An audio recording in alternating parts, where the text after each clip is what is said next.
सी 1008 बागेश्वर धाम सरकार की शिष्य दीप्ति वर्मा जगत गुरु के चरणों में प्रणाम और मेरे गुरु के चरणों में कोटि कोटि बार प्रणाम। यहाँ बैठे सभी संतों के चरणों में कोटि कोटि बार प्रणाम।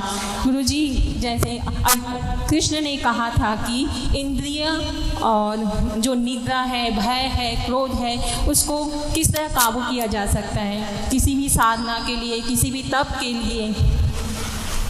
यही है प्रश्न। युक्त आहार विहार, युक्त कर्म श्रेष्ठ सु, युक्त स्वप्नबोध से युक्त आहार विहार व्यवहार के द्वारा। यही उत्तर है गीता में 6ठा अध्याय पढ़िए। युक्त आहार विहार व्यवहार, सब जगह युक्त शब्द का प्रयोग किया भगवान ने। दूसरी बात कुछ विस्तार पूर्वक कहें तो श्रीमद् भागवत 11-13-4, श्रीमद् भागवत 11वां स्कंद अध्याय 13 श्लोक 4, आगमोपा प्रजादेश काल कर्म च जन्म च ध्यानम मंत्र संस्कारो दशैते गुण हेतवा। 10 जो होते हैं वो गुण में हेतु हैं। छांदोग्योपनिषद का वचन है आहार शुद्धौ सत्व शुद्धि।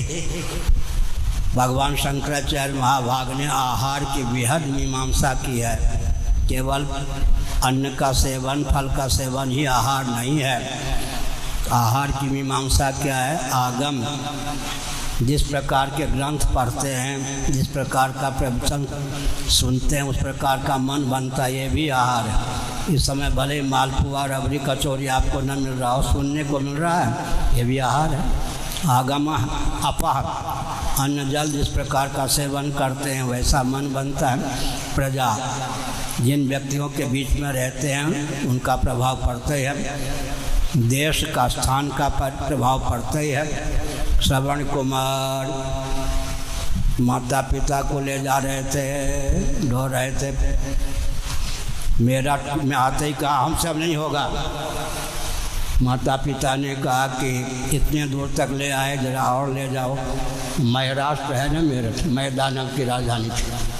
वहाँ आते ही श्रवण कुमार की बुद्धि बिगड़ गई। इसलिए आगमोपा प्रजा देशा, देश का प्रभाव पड़ता है। काल का भी, ब्राह्म मुहूर्त का, सूर्योदय का, मध्याह्न का, सायं का, रात्रि का प्रभाव पड़ता है। आगमोपा प्रजादेश काल कर्म च, श्मशान में अगर लकड़ी बेचने का ठेका लेंगे, हमारे परिवार का नहीं, पड़ोसी का नहीं, बाकी मुर्दा आवे तो सीजन है आजकल। और डॉक्टर बनेंगे तो बुरा न माने। और आदत से जिनको बीमार बनना होगा बने बीमार, लेकिन डॉक्टर क्या कहता है, का सीजन ही नहीं है, रोगी नहीं आते, सीजन नहीं है। इसलिए कर्म जैसा करते हैं उसके अनुसार भी गुण बनता है, मन बनता है। आगमोपा प्रजादेश काल कर्म च जन्म च, जन्म, जिस कुल में जन्म हुआ, भगवान ने कहा अर्जुन क्षत्रिय कुल में तुम्हारा जन्म हुआ है, और दंडी स्वामी बन के घूम। जब कोई कह देगा कि माँ का दूध पिया हो, छाती में बाल हो, तो फिर जा, दंड को फेंक करके युद्ध करने के लिए तैयार हो जाएगा। प्रतिष्ठा योग क्षति, दंडी स्वामी पे दंडा स्वामी बन जाएगा। इसलिए आगमोपा प्रजादेश काल कर्म च जन्म च ध्यानम, जिसका ध्येय करते हैं ध्येय के अनुरूप हमारा मन बनता है। मंत्र, जिससे मंत्रणा लेते हैं, मंथरा से मंत्रणा ले ली के कहने बुद्धि बिगड़ गई। मंत्रणा लेते हैं जिससे उसका भी प्रभाव पड़ता है।